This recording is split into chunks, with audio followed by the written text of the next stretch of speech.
अब दशरथ जी ने सोचा क्या किया जाए। राजा हैं, विचार कर रहे हैं। राजा के पास 4 नीतियां होती हैं, साम दाम दंड भेद। और याद रखना, जो राजा बनता है वो भाग्य से बनता है। बोलो, राजा किससे बनता है? जल्दी बोलो। भाग्य से बनता है। अभी राजनीति में जो भी बहुत ऊंचे पद को प्राप्त कर लेते हैं, वो निश्चित रूप से आप लोग सभी कहते हो ये भाग्यवान व्यक्ति है।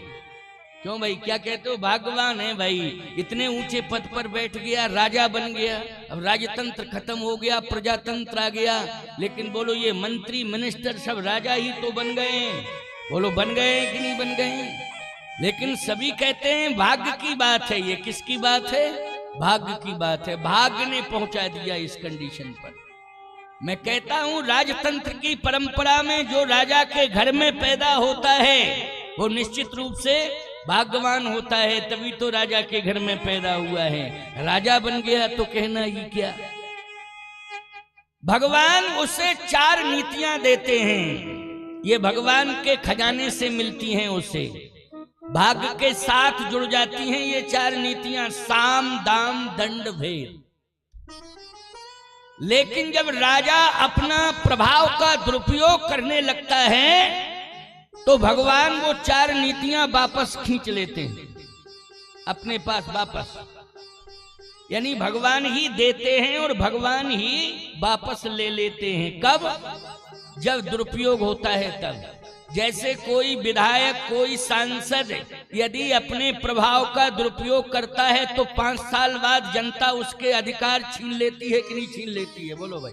अरे ये ठीक नहीं है, ये व्यक्ति ठीक नहीं है, ये तो अपने प्रभाव का दुरुपयोग करता है, अब इसको हम अपना मत नहीं देंगे। बोलो, लोग कहते कि नहीं कहते? तो कितने विधायक, सांसद, मंत्री, मिनिस्टर हैं चप्पल चटकाते फिर। बोलो भाई, वो चप्पल चटकाते फिर रहे हैं, सड़कों पर घूम रहे हैं। मेरे पास भी बहुत आते हैं, बोले महाराज जी 2 बार 3 बार जीत गए हैं, अब जनता हमको जिता नहीं रही है, अब आप ही बताओ क्या करें। हमने कहा मूंगफली बेचो। कोई तुम्हारे बाप की बपौती है कि तुम बार बार जीतते रहोगे? अरे आप भी ऐसी बात। हमने कहा मैं ठीक कह रहा हूं, ठीक कह रहा हूं। तो कहने का तात्पर्य मेरा यह है, ध्यान से मेरी बात को सुनना। भगवान की कृपा से अगर तुम्हें संपत्ति मिल जाए तो उसका दुरुपयोग मत करना। भगवान की कृपा से अगर तुम्हें सौंदर्य मिल जाए तो उसका दुरुपयोग मत करना। भगवान की कृपा से अगर भी बड़े भाग्य से मिला है, इसलिए दुरुपयोग मत करना, इसका सदुपयोग करना। सदुपयोग यही है, कथा में बैठे हो, यही सदुपयोग है कि तीर्थ में जा रहे हो, यही सेवा कर रहे हो, यही सदुपयोग है माँ बाप की सेवा कर रहे हो, यही सदुपयोग है गौ ब्राह्मण की सेवा कर रहे हो। नमो ब्रह्मण्य देवाय गौ ब्राह्मण हिताय चो जगत हिताय कृष्णाय गोविंदाय नमो नमः। ये सदुपयोग है। और दुरुपयोग क्या है? बोले, दुरुपयोग यही है कि मनुष्य शरीर पाके तुम राक्षस बन गए। बोलो भाई, ये क्या है? ये दुरुपयोग है। माँ नहीं मातु, पिता नहीं देवा, और साधुन संग करवा वही सेवा, और जिनके यही आचरण भवानी, और ते निश्चर समझानो प्राणी। बोलो भाई, जो माँ बाप को नहीं मानते, साधु संतों को नहीं मानते हैं, सेवा नहीं देते हैं, बोलो वो राक्षस हैं कि नहीं? वो राक्षस हैं, राक्षस हैं। एक बार एक व्यक्ति हमारे पास आया, बहुत पहले की बात है, लगभग ये 35-40 साल पुरानी बात मैं बता रहा हूं। व्यक्ति मेरे पास आया, बोले महाराज जी हमने देखा कि आप भजन कर रहे हैं बैठे बैठे, तो कोई संत है, आपको देख करके मैं प्रभावित हो गया, मैं आपकी शरण में आया हूं, कम से कम जब तक आप रहेंगे तब तक आपके पास रहूं। मैंने कहा चलो कोई बात नहीं है।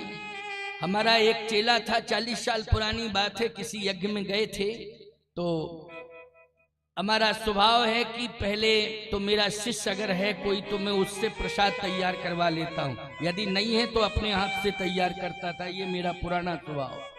तो टिक्कड़ विक्कड़ बना लिए सब। ये 40-42 साल 45 में आ गया हूँ और आपके पास रहूंगा जब तक आप रहेंगे, आपकी सेवा। धन का दाम नीति, अच्छा साम दाम दंड भेद। दंड तो देना चाहिए लेकिन अपराधी को दंड देना चाहिए। बोलो भाई, तभी उसका सदुपयोग माना जाएगा कि नहीं। लेकिन जिसने अपराध ही नहीं किया है उसे दंड दे दिया तो बोलो भाई ये दंड नीति का दुरुपयोग माना जाएगा। भेद नीति, भेद याद रखना, भेद शब्द खतरनाक शब्द है, खतरनाक शब्द है भेद। लेकिन गोस्वामी तुलसीदास जी महाराज कह रहे हैं कि दशरथ जी महाराज ने ऐसा भेद नीति का प्रयोग किया है कि विश्वामित्र जी महाराज और वशिष्ठ जी महाराज के मध्य में जो दूरियां थीं उन दूरियों को लेकर के उन्होंने भेद प्रकट किया कि इस भेद को सुनकर के विश्वामित्र जी बिना मांगे ही चले जाएं अयोध्या से। वो भेद क्या था? कहे महाराज ये मुझे पुरुषार्थ से तो नहीं मिले हैं लेकिन यज्ञ से मिले हैं, परंतु यज्ञ तो गुरुदेव ने कराया था और गुरुदेव मानी वशिष्ठ जी महाराज ने कराया है। अगर गुरुदेव कह दें तो हम दे दें। अब बताइए भाई, विश्वामित्र जी ने वशिष्ठ जी के पुत्र भस्म कर दिए थे। अब दशरथ जी सोच रहे कि विश्वामित्र जी महाराज से कहें गुरुदेव की कृपा से राम जी आए हैं, अगर वो कह दें तो हम दे दें। तो दशरथ जी सोच रहे गुरु जी कभी कह ही नहीं सकते, यही कहेंगे बहुत खतरनाक बाबा है, बिल्कुल मत देना। और हम अभी से मना कर रहे हैं, ना मैं सामने जाऊंगा ना तुम्हें देने दूंगा, बहुत ही खतरनाक साधु है। लेकिन याद रखना, साधु साधुओं के मर्म को तुम नहीं समझ पाओगे, सामान्य लोग हो। संतों के मर्म को नहीं समझ पाओगे, सामान्य प्राणी हो तुम लोग। इसलिए मैं कहता हूं कि संतों का दर्शन करो लेकिन संतों पर छिद्रान्वेषण मत करो। संतों के पास जाके सेवा करो लेकिन संतों के पास जाकर के उनकी परीक्षा मत लो। अच्छा, साधु की परीक्षा ली जाती है कि साधु की प्रतीक्षा की जाती है? जल्दी बोलो। साधु की और भगवान की प्रतीक्षा की जाती है, परीक्षा नहीं ली जाती है। इसलिए प्रतीक्षा करना चाहिए, ये हमारा धर्म कहता है। बस